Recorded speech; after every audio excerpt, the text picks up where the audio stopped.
கும்மிடிப்பூண்டி சூலூர்பேட்டை வழித்தடங்களில் இயக்கப்படும் 17 புறநகர் மின்சார ரயில்கள் இன்றும் வரும் 12ஆம் தேதியும் ரத்து செய்யப்படுவதாக அறிவிக்கப்பட்டுள்ளது.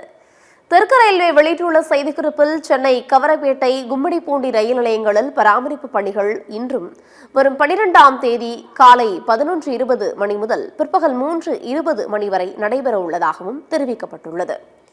இதனால் இந்த பணிகள் நடைபெறும் நாட்களில் காலை 9:40 மணி முதல் பிற்பகல் 3:50 மணி வரை சென்ட்ரல் கும்மிடிப்பூண்டி சூலூர்பேட்டை இடையே இயக்கப்படும் புறநகர் மின்சார ரயில்கள் முழுவதுமாக ரத்து செய்யப்படுவதாக அறிவிக்கப்பட்டுள்ளது. இதேபோல கடற்கரை கும்மிடிப்பூண்டி சென்ட்ரல் ஆவடி வழித்தடங்களில் இயக்கப்படும் மொத்தம் 17 புறநகர் மின்சார ரயில்கள் முழுமையாக ரத்து செய்யப்பட உள்ளதாகவும், இருப்பினும் பயணிகளின் வசதிக்காக அந்த நாட்களில் காலை 10:30 மணி முதல் பிற்பகல் 3:33 மணி வரை சென்ட்ரலிலிருந்து பொன்னேரி மீஞ்சூர் எண்ணூருக்கும் கடற்கரையிலிருந்து பொன்னேரி எண்ணூருக்கும் இடையே மொத்தம் 6 சிறப்பு ரயில்கள் இயக்கப்பட உள்ளதாக தெற்கு ரயில்வே கூறியுள்ளது.